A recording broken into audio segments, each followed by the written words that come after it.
वाकई में यूपी में ओबीसी और गरीब वोटरों के नाम काटने का दबाव था? यही सवाल आज पूरे उत्तर प्रदेश में गूंज रहा है और इसका वजह है गोंडा के बीएलओ विपिन यादव की संगीत मौत, जिसने न सिर्फ स्थानीय प्रशासन बल्कि पूरे राजनीतिक माहौल को हिला कर रख दिया है। गोंडा जिले के प्राथमिक विद्यालय जैतपुर माझा में तैनात शिक्षक और बीएलओ विपिन यादव ने स्कूल परिसर में जहरीला पदार्थ खाकर अपनी जान दे दी। इलाज के दौरान उनकी मौत हो गई, लेकिन मौत के बाद जो आरोप सामने आए उसने घटना को सिर्फ एक आत्महत्या ही नहीं रहने दिया, बल्कि एक बड़े सियासी विवाद का रूप दे दिया। परिवार के मुताबिक विपिन यादव पर एसआईआर यानी कि स्पेशल समरी रिवीजन के दौरान वोटर सूची में ओबीसी, दलित और गरीब वर्गों के नाम हटाने का दबाव डाला जा रहा था। इसके लिए उन्हें नौकरी से निकालने और पुलिस से उठवाने तक की धमकी दी गई थी। परिवार की ये बातें सामने आते ही राजनीतिक माहौल में आग लग गई हो। कांग्रेस ने इस मुद्दे को सबसे पहले उठाया और सीधे बीजेपी और चुनाव आयोग को कटघरे में खड़ा कर दिया। राहुल गांधी ने एक पोस्ट में लिखा, ओबीसी वोटरों के नाम काटो वरना नौकरी चली जाएगी। दबाव, धमकी और नतीजा आत्महत्या। चुनाव आयोग लोकतंत्र की हत्या का जिम्मेदार है। देखिए, राहुल गांधी का आरोप है कि बीएलओ पर ऐसा दबाव इसलिए बनाया गया ताकि बीजेपी अपनी मुनाफिक वोटर लिस्ट तैयार कर सके। उनका कहना है कि एसआईआर के नाम पर पिछड़े, दलित, वंचित और गरीब वोटरों को हटाया जा रहा है और ये लोकतंत्र को खत्म करने की साजिश है। कांग्रेस अध्यक्ष मल्लिकार्जुन खड़गे ने भी इसी मुद्दे पर बड़ा हमला बोला। उन्होंने कहा कि चुनाव आयोग का काम है साफ सुथरी वोटर लिस्ट बनाना, लेकिन उल्टा दलितों, पिछड़ों और आदिवासियों और अल्पसंख्यकों के नाम काटे जा रहे हैं। आयोग खुद वोट चोरी करवा रहा है।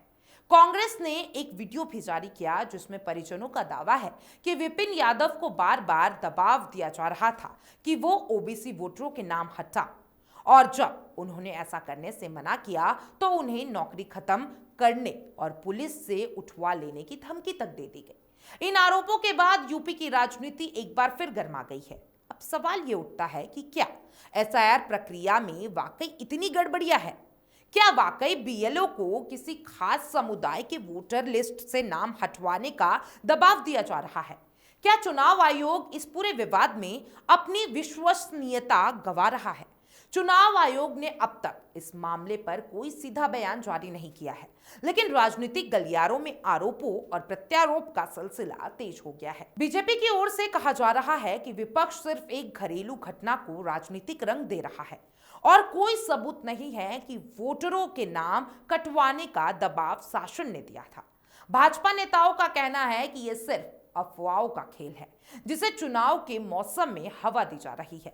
लेकिन दूसरी तरफ विपक्ष इस घटना को सिर्फ एक प्रशासनिक चूक नहीं बल्कि लोकतंत्र के खिलाफ एक साजिश बता रहा है। विपिन यादव के परिवार का दर्द भी इस विवाद के केंद्र में है। परिवार का कहना है कि वो मानसिक दबाव में थे और एसआईआर की ड्यूटी के दौरान उन पर बेहद तनाव था।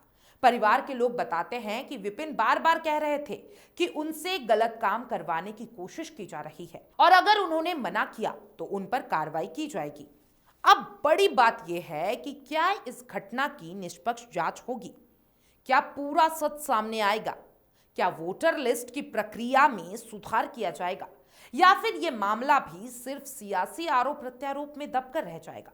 विपिन यादव की मौत से उठे सवाल बेहद गंभीर है, क्योंकि एक लोकतंत्र की नींव ही वोट और वोटर सूची पर टिकी होती है। अगर वोटर लिस्ट में ही छेड़छाड़ के आरोप लगा दिए जाए और बीएलओ जैसे कर्मचारियों को धमकाकर नाम कटवाने की कोशिश की जाए तो फिर लोकतंत्र की विश्वसनीयता पर सवाल खड़ा होना लाजमी है। राजनीतिक विवाद के बीच प्रशासन ने कहा है कि मामले की जांच होगी, लेकिन विपक्ष का दावा है कि सरकार जांच को सिर्फ खाना पूर्ति बना देगी। फिलहाल इस घटना ने यूपी की राजनीति को पूरी तरीके से हिला दिया है। कांग्रेस इसे लोकतंत्र पर हमला बता रही है, बीजेपी इसे झूठा प्रचार कह रही है और जनता सवाल पूछ रही है, आखिर सच क्या है? अगले कुछ दिनों में जांच क्या कहती है, इससे ही तय होगा कि यह सिर्फ एक दुखद आत्महत्या थी या फिर लोकतंत्र व्यवस्था के भीतर छुपा कोई बड़ा संकेत। आप क्या सोचते हैं एसआईआर प्रक्रिया में और ये जो बीएलओ आत्महत्या कर रहे हैं उसके बारे में? कमेंट बॉक्स में अपनी राय जरूर दीजिएगा और तमाम ऐसे अपडेट्स के लिए एफएम न्यूज के साथ बने रहें।